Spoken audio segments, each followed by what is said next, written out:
Dans le 19-20 politique avec Gilles Bornstein. Bonsoir Gilles. Bonsoir à tous. Hugo Bernalicis, bonsoir. Bonsoir. Député de la France Insoumise du Nord. On va parler bien sûr des européennes, mais d'abord General Electric, l'annonce de la suppression de plus d'1 millier d'emplois, sans compter les sous-traitants, principalement à Belfort. Quelle est votre réaction ?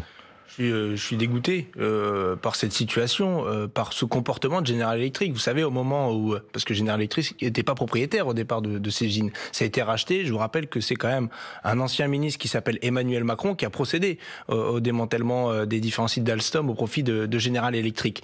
Donc il porte une lourde responsabilité aujourd'hui et ça nous montre une nouvelle fois qu'on ne peut pas croire aux promesses qui sont faites par ces grands groupes qui nous rachètent, surtout quand ils sont des groupes étrangers et qui n'ont objectivement pas des intérêts qui peuvent coïncider avec l'intérêt général dont La promesse, c'était de créer 1000 emplois. Et bien sûr, cette promesse n'a pas été atteinte. Mais qu'est-ce que vous demandez ? Ils vont en supprimer 1000. Enfin, c'est quand même la situation. Et vous savez, ça me fait penser à Ascoval. L'actualité très récente avec British Steel qui a racheté la tuberie d'Ascoval qui est chez moi dans le Nord. On voit donc il y a des repreneurs, il est là, il fait des belles déclarations, et puis le jour de la reprise, c'est le moment où on apprend que British Steel va se mettre en faillite, en liquidation.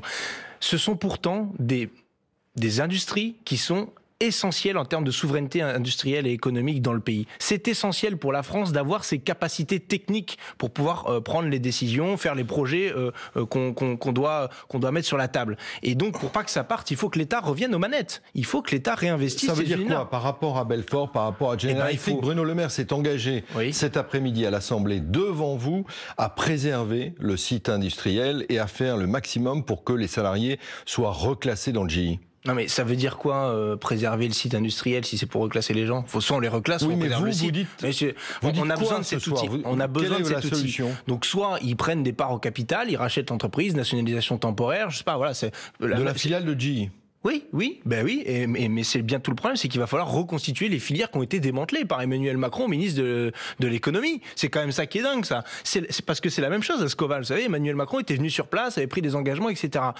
Au final, pourquoi tout ça s'en va ? Parce qu'on est sur le dogme de la concurrence libre et non faussée, et que au nom de ce dogme, on peut se laisser racheter par des OPA hostiles de groupes étrangers qui s'en fichent complètement de la souveraineté industrielle de la France. Donc pour résumer, si j'ai bien compris, vous demandez comme Ascoval, d'ailleurs, la nationalisation effectivement du site de la filiale de GE à Belfort. Je dis bien, nationaliser, c'est pas une solution de long terme. C'est une solution technique pour maintenir l'emploi, l'industrie, le carnet de commandes, etc. Mais si on ne reconstitue pas de filière volontairement avec l'État aux commandes, à ce moment-là, on sera toujours dans les mêmes problématiques, aux dépens de groupes étrangers qui un jour vont bien ou un jour vont mal, ou ferment les sites comme ça, souvent les ferment plus que les ouvrent, ce qui est quand même un problème. Retour maintenant sur les européennes et votre score de 6,3% avec Gilles.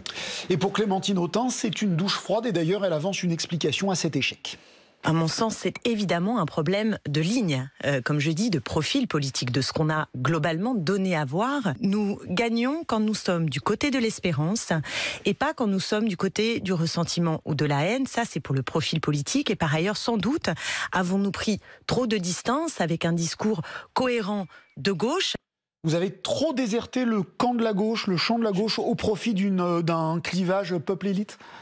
Je ne crois pas. Enfin, en tout cas, si vous avez bien regardé le programme qu'on a défendu aux élections européennes, c'était l'avenir en commun en Europe, c'était maintenant le peuple.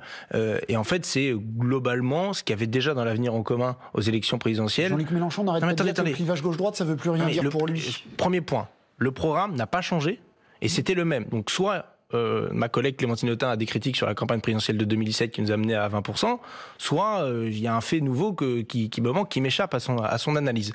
Deuxième point, je sais pas ce que c'est ces histoires de haine et compagnie ou de. Moi je vais vous dire, c'est Jean-Luc Mélenchon le jour de la perquisition, c'est son goût pour le clash permanent. Attendez, regardez, c'est son goût pour le clash permanent. Oui. Est-ce que c'est un problème pour vous ? Est-ce que c'est en partie la cause de votre échec ? Non, c'est pas un problème. Et je pense que le clivage politique construit de la conscience. Bien sûr, il faut qu'il soit sur le fond. Alors, oui, c'était un clash et clivage au moment de la perquisition qui tendait à montrer qu'il y avait un problème d'abus de droit et de problème de démocratie, de séparation des pouvoirs dans ce pays. Bon, visiblement, ce qui leur ressort, c'est pas exactement ça, et le sujet de fond a été éclipsé par une séquence d'une dizaine de secondes où Jean-Luc Mélenchon... Que vous regrettez ? Moi, je regrette rien parce que je sais pas ce que j'aurais fait à la place de Jean-Luc Mélenchon. Et excusez-moi, mais quand vous faites réveiller à 7h du matin, que vous êtes perquisitionné partout et que ça vous semble injuste, je sais pas comment je réagis à ça. Et ce jour-là, j'étais dans vos studios au moment de l'événement. Donc je dirais rien parce que j'en sais rien. Peut-être que j'aurais pu pousser la porte encore plus fort. Au-delà de ce moment, Jean-Luc Mélenchon a toujours revendiqué un parler cru et dru pour faire de la politique. Mais ça, Clémentine Autain ne dit pas le contraire. Si, elle dit que maintenant il faut créer de l'espoir. Elle dit qu'il faut créer de l'espoir. Je vais vous donner un scoop. Ce matin, en réunion de groupe, elle nous a dit qu'il n'y avait aucun problème à créer du clivage sur des sujets de fond. Voilà. Vous ne donnez pas assez d'espoir, dit-elle. Vous êtes dans la critique, écoutez, mais vous ne donnez pas assez d'espoir. C'est pour ça que les jeunes ne se sont pas mobilisés pour vous. Non, moi je pense que c'est une mauvaise analyse de la situation. Tout bon. Mais alors, donc vous avez fait si vous avez tout bon. Non, je sais pas, c'est pas ce que je suis en train de vous dire. Mais je sais pas l'analyse. Le problème, c'est pas de pas avoir parlé assez de gauche. Le problème, c'est pas d'avoir parlé trop cru et tout. D'ailleurs, le profil de Manon Aubry est plutôt un profil sympathique, qui est pas le profil de Jean-Luc Mélenchon, qui est un opposé. Donc, je comprends pas bien quel est le problème en réalité. Moi, ce que je vois, c'est que on n'a pas réussi à faire sortir, et là, c'est un vrai constat, à pas faire sortir, émerger un sujet qui identifie la France insoumise dans cette campagne des européennes.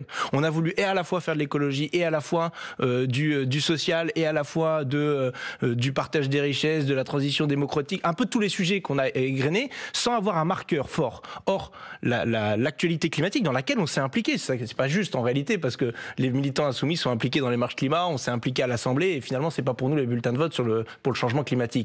Mais c'est justement parce qu'il n'y a pas eu cet identifiant fort.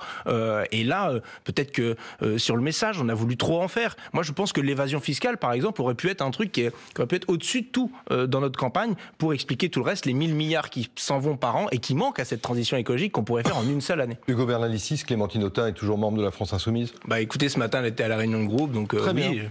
Merci Gilles, on se retrouve demain pour un nouveau 19-20 politique.